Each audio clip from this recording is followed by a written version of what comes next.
Hello, ഞാൻ മുന്നേ പറഞ്ഞിട്ടുണ്ടായിരുന്നു നമ്മൾ ഇവിടുന്ന് മീൻ വാങ്ങി കഴിക്കാറേയില്ലാന്ന്. കാരണം ഒരു പ്രാവശ്യം ഹോട്ടലിൽ നിന്ന് കഴിച്ചപ്പം നല്ല പണി കിട്ടിയിട്ടുണ്ടായിരുന്നു. പക്ഷേ ഇവിടെ അടുത്ത് തന്നെ നമ്മുടെ റൂമിൻ്റെ കുറച്ചടുത്തായിട്ട് തന്നെ ഒരു ഷോപ്പുണ്ട്. അവിടെ നല്ല ഫ്രഷ് ആയിട്ടുള്ള മീനാണ് നമുക്ക് കിട്ടാറുള്ളത്. അവർ പറഞ്ഞിട്ടുണ്ട് പ്രത്യേകിച്ച് ട്യൂസ്ഡേ ആകുമ്പം നല്ല ഫ്രഷ് ആയിട്ടുള്ള മീൻ വരുന്നത്. അപ്പോൾ നമ്മൾ അതിനനുസരിച്ചിട്ടാണ് പോയി വാങ്ങാറൊക്കെ ഉള്ളത്.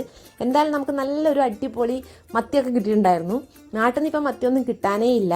മത്തി കഴിക്കണം എന്ന് ആഗ്രഹിച്ചാണ് നാട്ടിൽ പോകാറ്, പക്ഷെ അതിപ്പോൾ ഇവിടെ കാണാനേ ഇല്ല. എന്തായാലും അങ്ങനെ ഫുഡൊക്കെ കഴിച്ചു. പിന്നെ കുറച്ച് കഴിയുമ്പോഴത്തേക്ക് നമ്മുടെ സഞ്ജുബായി വീട്ടിലേക്ക് വന്നിട്ടുണ്ട്. കുറേ നാളായി അവനെ കാണാത്തത്. അവൻ ഒരു പോക്കങ്ങ് പോയതാണ്, പിന്നെ വന്നിട്ടേ ഇല്ല. ചെന്നൈയിലായിരുന്നു കുറേ നാൾ.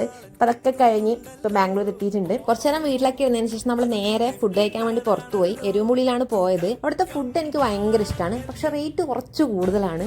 അത് എപ്പോഴും നമുക്ക് തോന്നാം. നമ്മൾ ഫ്രണ്ട്സായിട്ട് ഒരുപാട് പ്രാവശ്യം അവിടെ പോയിട്ടുണ്ട്. അപ്പോൾ എന്തായാലും ഫുഡൊക്കെ കഴിച്ചിട്ടുണ്ടായിരുന്നു. നല്ലൊരു അടിപൊളി ഡേ ആയിരുന്നു. അപ്പോൾ ബാക്കി വിശേഷങ്ങളൊക്കെ നെക്സ്റ്റ് വീഡിയോ കാണാം കേട്ടോ. ടാറ്റാ.